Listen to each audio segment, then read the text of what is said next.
మెదక్ జిల్లా వెల్దుర్తి మండలానికి మంజూరైన తెలంగాణ పబ్లిక్ స్కూల్ను మండల కేంద్రంలోనే ఏర్పాటు చేయాలని డిమాండ్ చేస్తూ చేపట్టిన రిలే నిరాహార దీక్షలు కొనసాగుతున్నాయి. శుక్రవారం రెండో రోజు ఎలకపల్లి గ్రామ పంచాయతీ పాలకవర్గ సభ్యులు దీక్షలో పాల్గొని తమ మద్దతు తెలిపారు.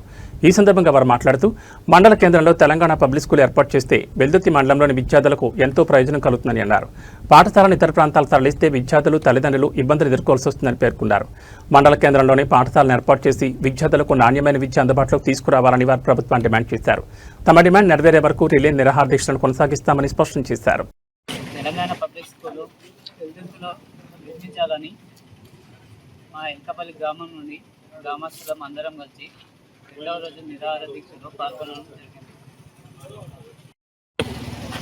తెలంగాణ పబ్లిక్ స్కూలు వెల్దుర్తిలో నిర్మించాలని కోరుతూ ఇక్కడ వెల్దుర్తిలో నిరాహార దీక్ష చేయడం జరుగుతుంది. ఈ స్కూల్ని ఇంకో గ్రామంలో కట్టాలని చూస్తున్నారు. వెల్దుర్తిలో ప్రతి ఫెసిలిటీ ఉంది.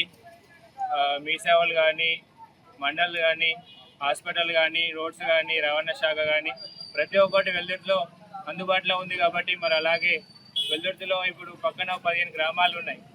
ఈ రైతుల బిడ్డలు ఎక్కువ ఉన్నారు, వాళ్ళకు అందుబాటులో ఉంది. కాబట్టి వెల్దుర్తిలో నిర్మిస్తే అందరికీ బాగుంటుందని కోరుతూ నిరాహార దీక్ష చేయడం జరుగుతుంది. మన వెల్దుర్తి మండలానికి తెలంగాణ పబ్లిక్ స్కూల్ శాంక్షన్ అయింది. ఆ శాంక్షన్ అయినది తప్పుతో పట్టించి పక్క గ్రామానికి తరలించే ప్రయత్నాలు జరుగుతున్నాయి. కాబట్టి మేము యూత్ అందరం కలిసి ఒకటి కలిసికట్టుగా వెల్దుర్తికే స్కూల్ కట్టాలని చెప్పేసి నిర్ణయించుకున్నాము. అలాగే వెల్దుర్తిలో స్కూల్ కట్టడానికి మా ఎలకపల్లి గ్రామం నుంచి మేము రెండవ రోజు రిలే నిరాహార దీక్షకు పాల్గొనడం జరిగింది.